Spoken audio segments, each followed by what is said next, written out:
여러분 안녕하십니까? 저는 서정길 목사입니다. 알리스트 맥그레스가 쓴 신학이란 무엇인가, 이 주제로 여러분과 함께 나누고자 합니다. 저는 장로의 신학대학 72기로서 지금은 위클립 유니버시티 학생들을 가르치고 있습니다. 그래서 이 동영상은 위클립 유니버시티 학생들을 위해서 사용되는 거지만 원하시는 분들은 누구든지 참여할 수 있겠습니다. 신학이란 무엇인가?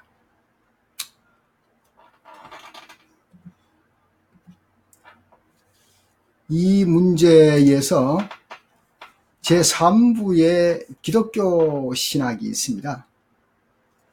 기독교 신학의 그리스도 안의 구원입니다. 구원은 그리스도 안에 있다는 것을 전제로 하는 것이죠. 그렇다면 오늘 제 6번째, 그럼 구원의 범위가 무엇인가 하는 문제를 살펴보고자 합니다. 전통적으로 우리 기독교에서는 구원의 범위를 예수 그리스도 안에 두고 있습니다. 다시 말해서 오직 예수지요. Only Jesus입니다. 예수 그리스도만으로 구원을 얻을 수 있다고 하는 것인데, 그러나 하나님은 모든 사람이 구원받기를 원하신다라는 성경 구절도 있습니다. 그렇다면 이 두 가지가 이제 다시 말해서 예수 그리스도만으로 모든 사람이 구원을 얻기를 원하시는 하나님, 이 두 가지가 서로 상충되는 것인가? 아니면 이것이 하나의 표현인가? 이 문제를 조금 살펴보기를 원합니다.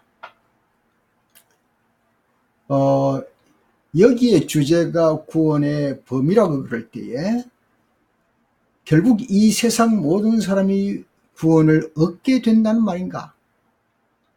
아니면 예수 믿는 사람만 구원을 얻는 것인가?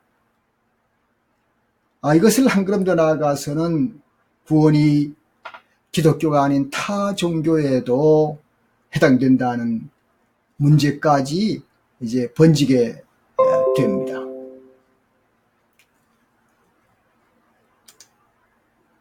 구원론에서 모든 사람이 구원을 받는다라고 하는 이론이 초기 교부 시대에 등장이 되었었습니다. 먼저 여기에서 여러분에게 한 신학자를 소개하겠습니다. 이 사람은 오리게네스라고 하는 사람입니다. 184년에서 253년까지 산 사람인데 알렉산드리아의 대표적인 인물이라고 할 정도로 영향을 많이 끼친 사람이라고 볼 수가 있겠습니다. 이 사람은 당시에 이원론 사상과 싸워야만 했습니다. 이원론 사상이라는 것은 여러분이 아시는 분은 아시겠습니다만 지고의 힘을 가진 두 세력이 있다, 이 세상에. 이 두 세력의 하나는 악이고 하나는 선이다. 선은 하나님이 주장하시고 악은 사탄이 점령을 하고 있다. 이렇게 두 개의 큰 세력으로 나누어서 두 개, 세 개를 얘기하면서 그 상태에서 머물러 있는 이론이라고 볼 수가 있겠습니다. 결국 거기에서 끝나는 게 아니라 이 두 세력은 영원히 지배하게 될 것이라는 그런 이론을 가지고 있는 세력입니다. 이원론 사상은 2세기 후반에 지중해 동쪽 세계에 매우 큰 힘을 발휘하고 있었습니다. 오리게네스가 볼 때에 이 이원론 사상은 절대로 비성경적이다. 그래서 이 치명적인 결함을 가지고 있는 이원론 사상은 배격해야 되고 싸워야 한다. 이렇게 해서 이 오리게네스는 이제 거기에 관해서 기독교 구원론의 중요성을 정리를 하기 시작을 했습니다. 오리겐스가 거부하는 것은 결국 하나님과 사탄이 각각 자기의 몫의 나라를 지배하고 있다는 사상입니다. 그 개념을 반대하는 것이지요. 그래서 오리게네스는 마지막에 하나님은 악을 모두 물리치시고 하나님이 직접 만드신 이 피조물의 피조 세계를 하나님이 하나님이 원래 원하셨던 그 모습으로 회복하실 것이다 라는 이론을 전개합니다. 이 피조물은 하나님에 의해서 그의 뜻에 복종하도록 창조되었기 때문에 아마 그렇게 될 것이다 라고 주장을 하게 되는 겁니다. 그래서 그는 회복론적인 구원론이라는 말을 쓰게 됩니다. 피조물은 최종적 구원이 성취될 때에는 뭐 지옥이라든가 아니면 사탄의 나라 같은 것을 결코 있을 수 없다는 그런 이론을 구축을 하게 되는 겁니다. 이 이론은 나중에 이제 20세기에 와서 몇몇 신학자들에게 좀 더 구체적으로 발전되기는 했습니다만 그 얘기는 또 다른 하나의 과제로 두고 넘어가겠습니다. 여기에 관련된 그 신학자 중에 한 사람은 존 로빈슨이라는 사람이 있습니다. 1919년에 태어나서 1983년에 3년까지 산 사람인데요. 이 사람은 In the End God이라고 해서 마지막에 하나님이라는 글을 썼습니다. 이 사람은 이런 말을 합니다. 모든 사람이 감사하는 마음으로 기꺼이 굴복하게 만들 만큼 강력한 사랑을 우리가 머릿속에 그려볼 수 있지 않을까? 이런 말을 하면서 전능하신 하나님의 사랑을 세상에 표현하는 것입니다. 저도 군 생활할 때 군의 제 인사과 선임 상사 전 상사가 있었습니다.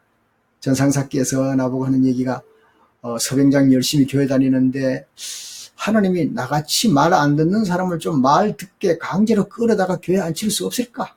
그런 얘기를 한 적이 있습니다. 제가 하나님이 원하신다고, 그러나 당신이 스스로 선택하고 결정하고 행동하기를 하나님은 아마 바라시고 계실 거라고 그렇게 저는 전도하고 나중에는 교회를 아주 좋게 호감 있게 해서 부인부터 먼저 교회에 나오기 시작했습니다만 아무튼 이 로빈슨이라는 사람은 말이죠, 그 하나님의 본성을 볼 때에 하나님은 사랑의 하나님이기 때문에 우주 안에 있는 모든 것들을 공포의 방은 제거하고 온전히 천국의 나라가 될 것이다. 그렇게 이론을 전개합니다.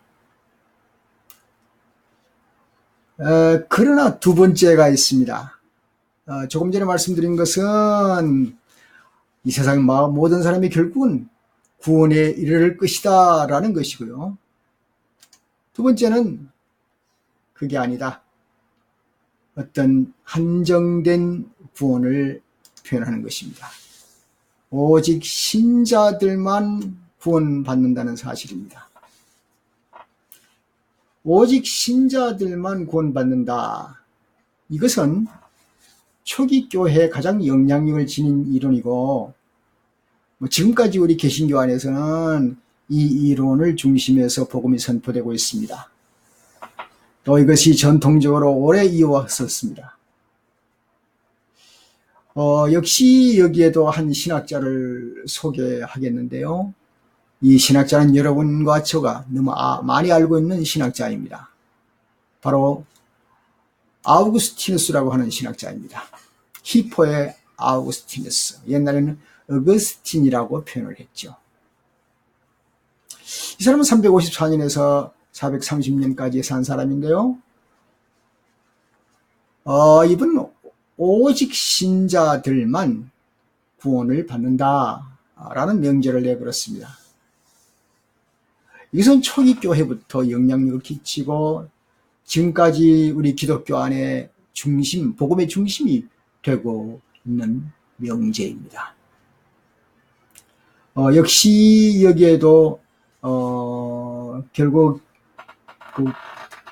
그 오리게네스라고 하는 보편적 구원론을 주장한 오리게네스를 이 히포의 아우구스티누스는 아주 거리를 두고 싶어하는 거지요. 틀렸다. 그 이 세상 사람들이 몽땅 다 구원을 받는가? 아니다. 그래서 그는 구원의 필수 조건이 믿음이어야 한다고 강조를 하기에 이릅니다.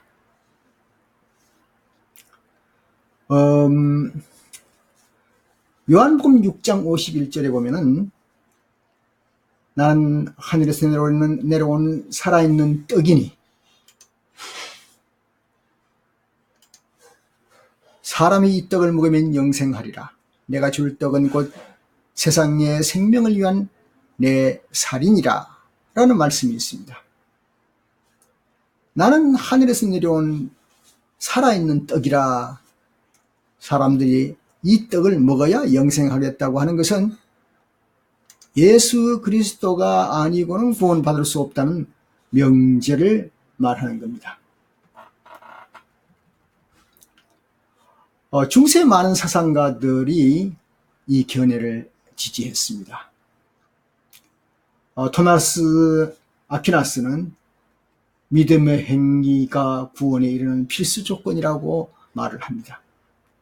이 견해는 당시 많은 사상가들 뿐만 아니라 신앙 저술가들, 목회자들까지 모두 이 사실을 글로써 또 설교로서 또 복음 전파로서 많이 사용되어지고 그것을 중심해서 기독교가 그 뿌리를 깊이 내리고 있습니다. 그 중에 하나가 이제 단테 신곡을 볼 수가 있습니다.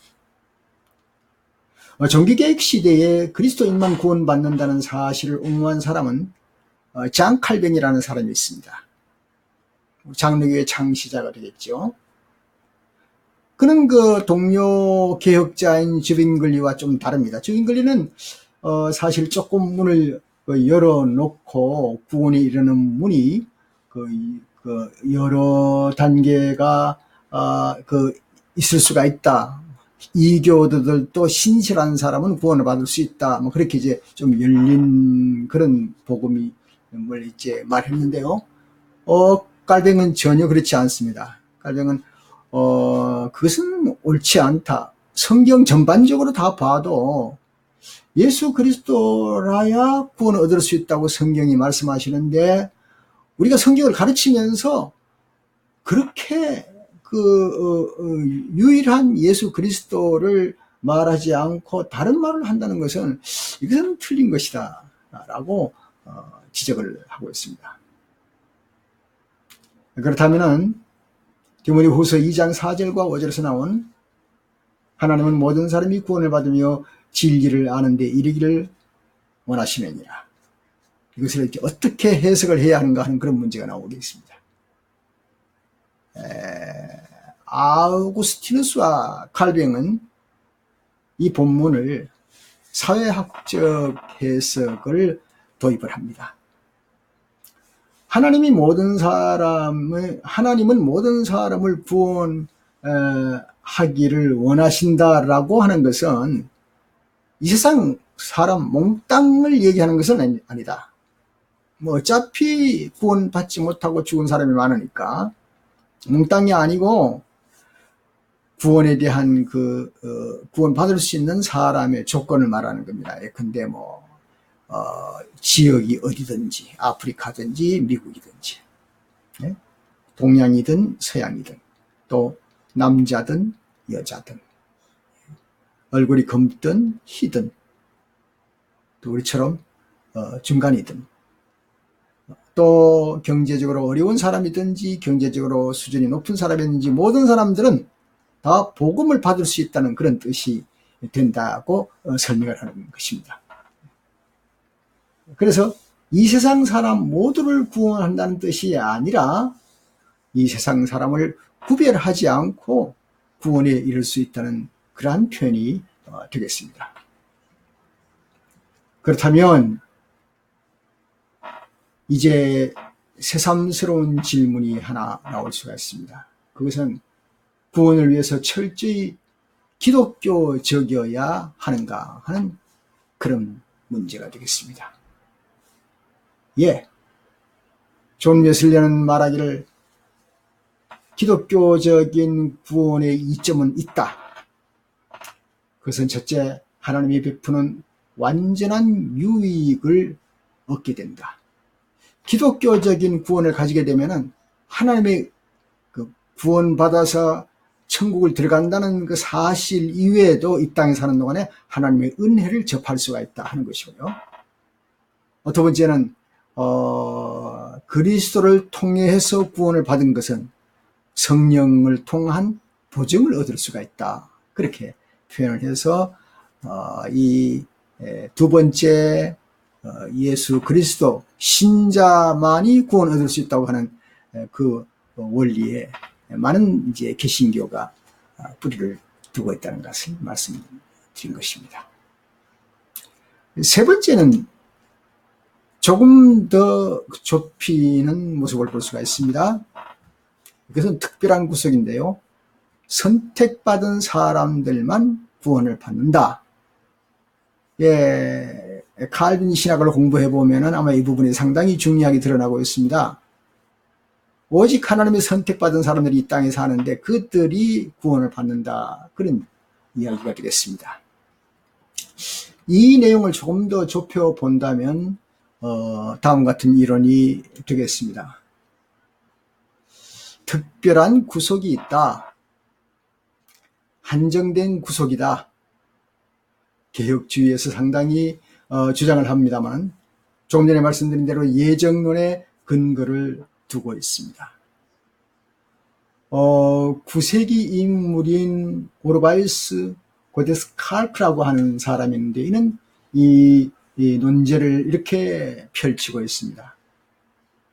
그리스도께서 모든 사람을 위해서 죽으셨다. 그러나 모든 사람이 다 구원받지 않았고 또 앞으로도 그렇게 될 것이다. 따라서 그리스도께서 죽으신 것이 구원받지 못한 사람들에게는 효과가 없다는 결론이 나온다. 그러므로 그리스도께서 구원받은 사람들을 위해서만 죽은 것이다. 상당히 아주 협소할 만큼의 표현이 되는 것입니다. 즉 그리스도는 오직 선택받은 사람들 위해서만 죽은 것이다. 그러나 그것이 뭐 잘못 되었는가?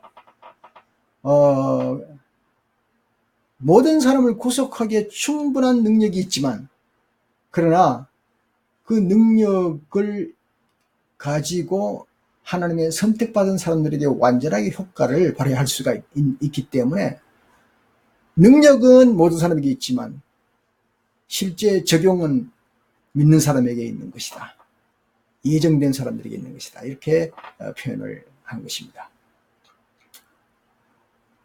결국은 이제 이런 표현이 보편적 구원론에 대해서 뜻을 둔 사람들에게는 상당히 비판의 요소가 있게 되는 것이죠. 그럼 우리가 이제 성경을 다시 한번 볼 필요가 있지 않겠습니까? 디모데전서 2장 4절에 하나님은 모든 사람이 구원을 받으며 진리를 아는 데 이르기를 원하시느니라. 그렇게 말씀했습니다. 하나님은 모든 사람이 구원을 받으며 그 다음에 중요한 게 진리를 아는 데 이르기를 원하시느니라. 무엇입니까? 하나님은 모든 사람이 구원을 받기를 원하기 때문에 먼저 믿는 사람들이 복음을 전파해야 된다는 뜻이 되고 그 복음의 전파의 핵심은 진리, 예수 그리스도를 아는 것이다. 하는 것으로 정립이 되고 있습니다. 그래서 그 길이 여기에 디모데전서 2장 4절에 나오는 길이 바로 2장 5절에 하나님은 한 분이시요 또 하나님과 사람 사이의 중보도 한 분이시니라는 말씀으로 나타나고, 거기에서 중요한 것은 곧 사람이신 그리스도 예수라고 표현을 했기 때문에 이 표현에 중점을 두어서 복음의 메시지가 전달되어야 하리라고 보는 것입니다. 결론을 내리겠습니다. 카를 바르트와 그 외에 몇몇 이론가들은 말이죠, 다원주의를 많이 배척을 하고 다원주의의 잘못된 것을 지적을 하고 있습니다. 모든 종교는 사실상 진정한 종교가 아니다. 본헤퍼도 말한 바 있습니다만은 기독교가 종교이면은 다른 종교는 종교가 아니다. 다른 종교가 만일 종교라면 기독교는 종교가 아니다라고 하면서 다른 종교와 기독교를 분명하게 구분을 했습니다. 그럼 다른 종교란 뭐냐? 다른 종교라는 것은 인간의 문화적 산물이다. 제가 조금 얼마 전에도 여러분에게 표현했습니다만, 예컨대 잉카 문명, 마야 문명 하는 그 남미의 문명들을 가만히 볼 때 말이죠, 그 문명이 가지고 있는 그 기본 체제가 무엇인가 하면, 내가 최고의 정성을 들여가지고 보이지도 않는 어떤 신에게 드리면 그가 내게 축복을 해줄 것이라는 그런 생각으로 자기의 가장 아끼는 자녀를 산채로 심장을 꺼내서 이렇게 드리는 그런 모습을 남미에서 많이 조각상에서 볼 수가 있습니다. 참 우리는 안타깝고 어리석은 과거의 그 문명의 유산들을, 문화의 유산들을 볼 수가 있는데요. 결국은 이제 근대 기독교 신학자들이 그런 얘기를 하는 것이죠. 예수 그리스도가 아닌 어떤 종교는 그 투영입니다. 투영. 제가 이제 프로젝터를 띄워서 어떤 스크린에 띄운다고 할 때 스크린에 나타난 것이 실제가 아니라는 거죠.